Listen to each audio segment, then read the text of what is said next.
দুই দেশের দুই কিংবদন্তি ফুটবলার স্পেনের জাভি হার্নান্দেজ আর আর্জেন্টিনার হাভিয়ার মাসচেরানোর রিইউনিয়ন।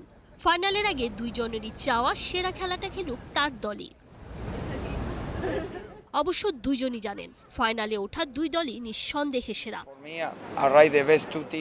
এক দল প্রতিপক্ষকে শ্বাস নেওয়ার সুযোগ দেয় না, অন্য দল প্রতিপক্ষকে বিশ্বাসই করায় না যে ম্যাচ শেষ হয়ে গেছে।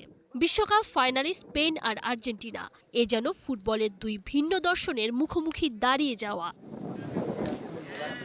স্পেনের ফুটবলটা অনেকটা নিখুঁত দাবারুর মতো, আগে চাল তারপর ফাঁদ। 7 ম্যাচের মধ্যে 6 ম্যাচে ক্লিন শিট। পুরো টুর্নামেন্টে প্রতিপক্ষের আক্রমণ যেন তাদের রক্ষণে এসে হারিয়ে গেছে। ফ্রান্সের এমবাপ্পে থেকে শুরু করে বেলজিয়ামের আক্রমণ, সবাই একই পরিণতির শিকার। তবে ভুল করবেন না, এই দলের সবচেয়ে বড় অস্ত্র শুধু লামিন ইয়ামাল নয়, রদ্রি, দানি ওলমো, কুকুরেয়া সবাই মিলে তৈরি করেছেন এমন এক যন্ত্র যেখানে প্রত্যেকে জানে নিজের কাজ। বিনিয়োগ হোক বিশ্বস্ত, আমার পছন্দ সল্ট বে। অন্যদিকে আর্জেন্টিনা যেন আগুন নিয়ে খেলা এক শিল্পী। ওরা গোল খেতে পারে, কিন্তু তার চেয়ে বেশি গোল দিতেও পারে। টুর্নামেন্টের সর্বোচ্চ 19 গোল, টানা 5 ম্যাচে ক্লিন শিট নেই, তবুও প্রতিটা ম্যাচেই অন্তত 2 গোল। কারণ এই দলের বিশ্বাস শেষ বাঁশি বাজার আগে ম্যাচ শেষ হয় না।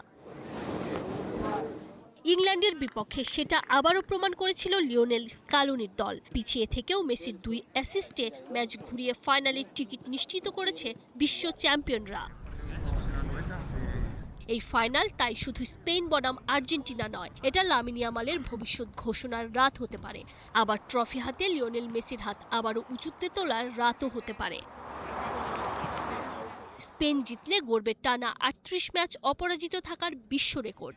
বিশ্বকাপে 6 ক্লিন শিটের সঙ্গে যোগ হবে দ্বিতীয় বিশ্ব শিরোপা।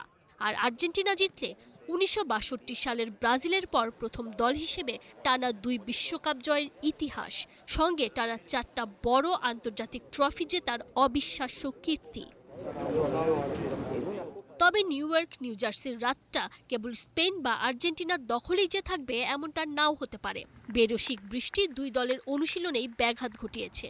অবশ্য ছাদখোলা মেটলাইফ স্টেডিয়ামে বৃষ্টির পানি ঝরলেও খেলা থামবে না যদি না মাঠ খেলার অনুপযুক্ত হয়ে পড়ে কিংবা জোরে সোরে বাজ পড়ে। যদি এমনটা হয় তাহলে খেলা রিশিডিউল হবে। তানজিম ওসিম, স্টার প্লে।